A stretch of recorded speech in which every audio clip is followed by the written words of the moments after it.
Hey everyone, welcome to another episode from Ampro Engineering. My apologies in advance for, I would imagine, a considerable amount of wind noise. We are coming to you from Proline by the Fire 2024, so I'm a little bit subject to the environment. What we've got in front of you is the brand new Trail Finder from RC4WD Drive, and I was fortunate enough to get lent one to take a look at it, see what's new and different, and take it for a spin. So first things first, the thing that jumps out at you is the body. While yes, this is a paint scheme that is available from RC4WD Drive, it comes in red as well as blue. That is not all that is different from the body. So, I mean, while yes, we are looking at a very, very nice paint job, the white is painted, the blue I think is clear coated because the body's molded in blue. Without scratching it, I don't want to figure that out, but I think the blue's clear coated, which again is fine. Finish on it's really good. The white is exceptional. These yellow and orange stripes are decals. The orange looks really good. To me, the yellow is a bit on the greenish side. This is probably an early truck, so I don't know if these are potentially, sample decals, pre-production, I don't know. I'd like to see the yellow a bit yellower, but otherwise, I'm nitpicking here because the body looks fantastic. At the rear, I really like the addition of the SR5 emblem or sticker, as well as the four-wheel drive. I think the four-wheel drive was available, so was the Toyota, but it looks quite nice. Could use some Ampro taillights, but we'll talk about that later. Spinning it around a bit more. Again, same thing on this side here. It does have the axle over leaf design, which has lowered the truck. The truck right there is axle under leaf, and it's also that low. The reason is I've done some differences to this vehicle here, which as a result has made it lower. That should, pretty easily make you understand that you can put these axles back underneath and raise it considerably if that's the look you're going for. So continuing to spin this around, okay, we're gonna look now at probably the biggest change. So opening the hood, yes, there is a hood on this. Okay, we do get an engine bay. But what's interesting to note about this is I'm making an assumption here. I'm of the belief that RC4WD Drive created a new tool for the front of the body. This is supported in a couple other areas, but we'll focus here. Part of it is that there's a tremendous amount of effort that goes into modifying existing molds. So unless they had multiple of these, which is also possible, they've gone to a lot of effort to make this hood open, not just cutting it out. So you have a portion of the firewall here. You also have further firewall here at the back. Now that is molded in black, and that is part of the body. So I'll take the body off later and you'll see what comes with the body. It also has a radiator core support. So the core support's this part here, and then there's the radiator. And in the core support, they've got magnets sunk in there so that you can just snap that shut. It's not going anywhere. There is a hood prop here, which appears it's damaged. Again, this has been kind of around for, it's supposed to go all the way here. This one appears to have been damaged. So that would go there and then prop the hood up quite nicely. It will fall down. It's just windy right now, so it's staying up a little bit better. What I want to do is walk over to that truck there, open the hood, and just see how accurate this is. So I do want to do that. But while we're here, let's just take a quick look. It is really nicely done. I have an 87 Toyota pickup from RC4WD Drive, and while that also has an engine bay, off the top of my head, I was never all that impressed with it. It's nice, it can be detailed very nice, but this one here, I've opened the hood and it looks pretty darn good. The fact of the matter is, like, you've got the valve cover all painted, you've got these little, I think these are actually metal screws in here. The air cleaners, I'm pretty certain the correct one for the actual truck. The wires are in here and they're really, really nicely done. You've got the overflow from the radiator. I mean, you've got the battery cables. This is pretty darn impressive. When people start to detail these out, it's gonna be, I mean, look at the coil. The coil's got the wire. It's exceptionally done. Look at the radiator cap. So there's a lot here. While I've also already heard complaints about, oh great, another Hilux. I know, but I kind of like them. So on my side, it doesn't matter to me. Thing is, this is actually a Hilux. So this is licensed by Toyota. Just get the emblem right there. As I recall, oh, hang on a second, I have one here. I don't think Mojaves have the embossed part on. Yeah, they don't. You see that there? There's no embossed area like this has to put the text. What I'm talking about, and I'll show you in a second, the old Tamiya Bruiser actually had this molded in. That's a Bruiser, and I'll just grab that and pull them in here. So you see the Bruiser actually had Hilux four-wheel drive molded in. The RC four-wheel drive has an embossed area, but the text isn't molded, which is better because you get a lot more detail out of it. The Tamiya also had the Toyota in the grille. Now, this is an 79 to 81, and this one here is an 82, 83, and without, obviously I'm not gonna look it up right now. I'm sure this is in the right location, we can cross-reference that. But either way, it's got a really nice look with the chrome and then the insert with the actual grille meshes. Real nice. This does come with lights, right? Yeah, this comes with lights. I've got, by the way, Jenny Moe is here watching my magnificence live, so she should be very fortunate. Okay, yes, it does have lights, just the headlights, but of course you do have all the pods there for auxiliary lights. The Mojave used to come with just the dash. This has the RC four-wheel drive full interior. It's like half depth, right? Like cuts off at the knees, but it does have door panels. The dash, let's see if I can show you that here. Tim's to show you. You kind of see it there. It's a very, very workable dash if you want to get in there and start detailing it. Again, out of the box, pretty nice. But once you start doing detail work, it's going to start to look, exceptional. What else? Oh, this rain gutter, I know, kind of a minor thing, but this little lip at the back is a rain gutter, and they've added it. The Mojave doesn't have it, the Bruiser doesn't have it. It's just, which is great. A little bit of a detail there. It's minor, but it's there. Okay, I'm going to, one more time, show you the underside of the engine bay. So you do get, a little bit of an inner fender, but there's actually an inner fender attached to this, so that's what I want to do next. So looking at the chassis, there's one thing that jumps out right now is that they have these new inner fenders here. I purchased their variant for the 87 the 87 Hilux, and they are way better than the old clear ones they used to have. They fit better, they're a lot more rigid, and I was really happy with those. So to see them on here, again, is a really, really nice thing. There is a front bumper that does not come installed. So I have had the original bumper for the older Trailfinder, and it was like, it was like chewing gum. It was really, really, really soft. This one here, they've gone with a much, much harder ABS plastic. Definitely not a steel bumper, but I think that, in kind of preparation for upgrading your truck, this isn't a bad option. Yes, I understand it's plastic, but remember that most people will go a different path when building their Trailfinders, so it's possible that they would never want this anyway. So offering the metal one in here would be a waste of money. Needless to say, you can mount a winch to it, which is great. I've got a similar one on this Trailfinder. This is actually the metal one. It is possible now to flip this axle a lot easier. Mike from RC Four-Wheel Drive was actually explaining it to me, and I probably will screw this up now. But basically, before, if you wanted to flip it, these are the Yoda 2 version 2 axles. So the Yoda 2 you couldn't flip because you had to basically modify the way that it was actually threaded here. This one will allow you to do the flip, and on top of that, if you open this up here, it's hard to see. The amount of metal in this area of the axle is vastly improved. Depending on how you drive your Trailfinders, you may or may not have had issues with axles. I never have. But I kind of drive these like a real Toyota pickup would be driven. However, when you are installing these, you are aware that there's not all that much meat on some of these axles. They've been increased in thickness quite a bit, which is nice to see. This is I think this is the old style, well, I shouldn't say the old style, the original style Trailfinder transfer case mount. So I run the Bauhaus one, which actually moves this a bit more to increase the ground clearance. I love that. It'd be cool to see RC Four-Wheel Drive actually make that part. But again, really depends. If you're gonna put giant tires on it, it's not a big deal.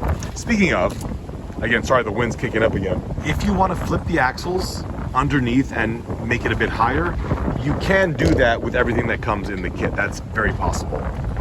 The rock rails are way better. They're plastic, but they're way better than the old, really, really gummy ones.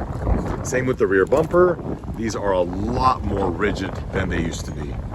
Pretty impressive. Shocks are different. They actually look a lot better. The old ones were significantly smaller in diameter. You've got the little, oh wow, there's a nut right there. So you've got a lock nut on the lower eyelet, which basically is going to prevent this shock shaft from ever unscrewing itself. The shock shaft seems to be now coated with, I don't know what that is, but it has been coated. The O-rings are actually now X-rings, which basically have a profile of an X, and the X has two sealing surfaces, top and bottom, so it helps prevent leakage. A much meatier shock, quite a bit nicer. ESC, again, pretty basic ESC. We're gonna see how it runs in a minute. I think I've got a couple of cars with this thing here. Nothing to write home about, but it works fine. Switches down here. So it does have the kind of standard RC4WD drive plastic drive shafts. And while pretty unattractive to look at, I've never had an issue with these. In fact, a couple of my cars I didn't realize still had them. Very easily replaced with a more scale accurate one. But don't think it's the kind of thing that you're just gonna have to change. You got your electronics enclosure right there. What else are we looking at here? It does come with a nickel metal hydride battery, and while pretty old school now, I do tend to agree with the choice to go with a nickel metal hydride, solely because if one of these is purchased for a child, these are massively safer. Okay, so I'm, again, completely on board for nickel metal hydride. These have got the XT60 connectors, which I own nothing of, but you know, they're good. It's good to see that. Nice to know they're not selling Tamiya connectors. Got your mount for a trailer. Have I forgotten anything? I like the wheels. You know, just the stamped wheel, lightly zinc plated. Got your nice RC4WD drive hubs, if you can see those right there. Nice looking wheel. This is the remote that the Trailfinder comes with. I feel like I've had one of these in the past. What I like about it is that it is fully equipped with potentiometers. I like potentiometers way more than any kind of digital trim. All right, so you got all your endpoint adjustment up here, steering, throttle, third channel, throttle trim, steering and throttle reverse. What else? This is probably your third channel right here. And then your gas brake. Looking good. Yeah, it's a simple remote, but you know, one thing that I always like about radios is when I can thumb steer and I can't thumb steer. I'm gonna throw a body on this, I'm gonna shut up, and I'm gonna go drive this thing a little bit here. I'm gonna have Jenny with me on just her little pickup too, and we'll take these for a spin. Don't expect that I'm gonna beat the heck out of this thing, because I'm gonna drive this the way I drive this right here. And you know, that's effectively like a real Toyota would be driven. So let's take it for a nice trail drive and get some footage for you guys.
after taking this for a drive, the best thing I can say is it drives like a trail finder. And that's not to be a joke.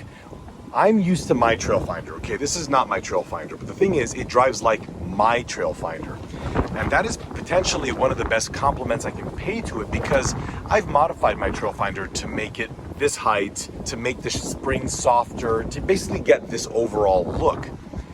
With this vehicle, for me, and again, everybody has their own particular tastes, for me, this is effectively what I've already done to it.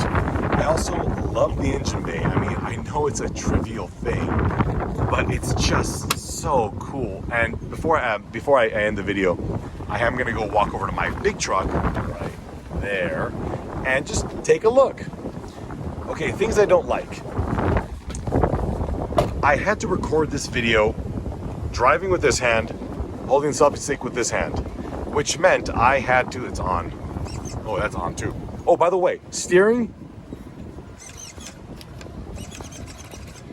outstanding. Absolutely outstanding steering. What I can't stand is the wheel. It's so far away. I have a lot of remotes. Well, let me rephrase that. I had a lot of remotes like this. And this is, for me, a problem because it's not comfortable. So, and I do a lot of trail driving, and I like to go for walks, and if I don't like the two-handed. So again, a personal preference. You know, it is a pretty minimalist remote, but it does have functionality here that I approve of. The overall vehicle I'm extremely happy with. A tiny bit of detailing, like, you know, doing the door jambs and all that, it would look even more fantastic than it currently does. I even like the wheels. I like the tires that it has on there. To me, they're a tad hard. Apparently, they've been newly formulated to be better in, how do I put this, just being exposed to the atmosphere. What that means is having this sit on your shelf for a couple of years, they're less likely to begin to degrade. That's what I mean. Now, if you are going to have it sit, you know, put it up, because tires always get flat spots. My biggest gripe, I think, with the overall product is that it still uses the 2, or say 4 screws to access the battery. Now, this is something that's been just a Mojave tradition, right? They all do that. Of course, with the opening hood, you could technically modify this to put the battery under the hood. But, you know, I've created a body mounting solution here, which will work on this here. There'll be a link to YouMagine, where you can actually buy these for your own vehicle. But it would be great if there was some kind of a partnership with RC4WD Drive and Ampro to actually provide you a body that just is removed with a couple of body pins. Nothing different from the original Mojave. That's kind of been the way it's always been. I think people have grown to accept that, but I think that it could be improved upon. Let's go take a look at that Toyota. Okay, so here's our engine bay for the Mojave, obviously. Well, maybe it's not a Mojave anymore. This is just a Hilux. Okay, so the Hilux. All right, first things first, air cleaner. Okay, look at all the details on the air cleaner. Now look at the air cleaner. It's spot on. Correct snorkel. You've got the, this is a vacuum control valve for the cold start, which actually pulls air in from the exhaust manifold, so that's correct. Does it have the little accordion? I'm curious. I don't remember that, but it does. Got the little accordion.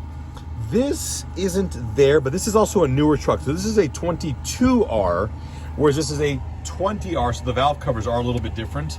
This might be in the 22R. I don't want to say that they're wrong because I don't have a 22R. Anyway, radiator overflow tank and washer reservoir.